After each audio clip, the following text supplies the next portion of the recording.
Hey everybody, it's Sunday between week 6 and 7. Week 7 coming up ahead of us. We had a pretty beautiful weekend, sunny weekend, and after so much snow and cold, 30-ish, 30, I can't speak, 30-something degrees. Sounds almost balmy and warm. So as you might know, I'm coming to you from the Newport side of the Ohio River with Cincinnati skyline behind me, and just thinking of y'all, and hoping you're having a good weekend and wishing the best for you for the week coming up. I'm a little sad today. I found out that an acquaintance of mine passed away, someone that I'm going to be sharing with you later this semester. His name is Vernon Gosney, and he was a survivor of something called the Jonestown tragedy, which is something that we're going to cover in Chapter 9, Social Psychology. And I'm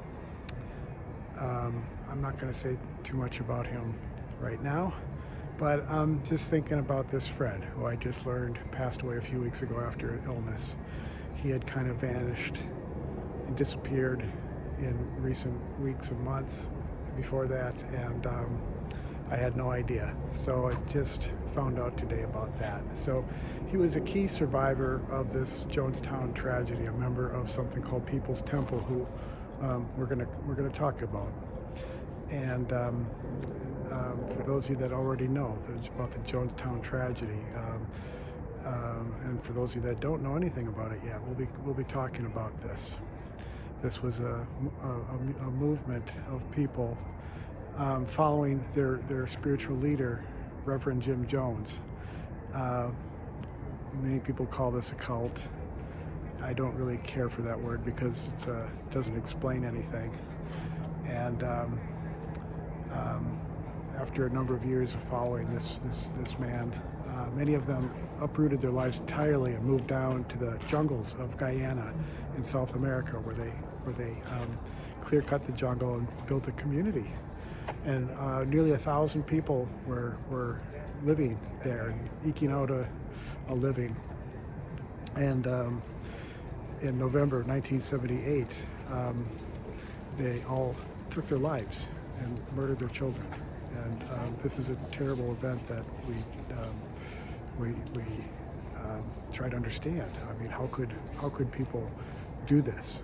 In one day, 900 some people lost their lives due to the orchestrations of this madman, Jim Jones.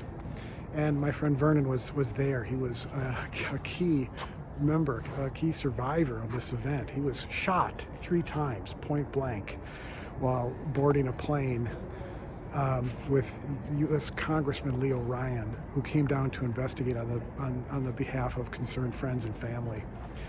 And a handful of defectors from People's Temple wished to leave desperately, and Vernon was one of those. And they were ambushed by Jim Jones's people, who shot and murdered the congressman, killed several of the entourage, news people, and some of the defectors. And again, Vernon was shot 3 times in the chest, point blank, by a man pretending to be a defector.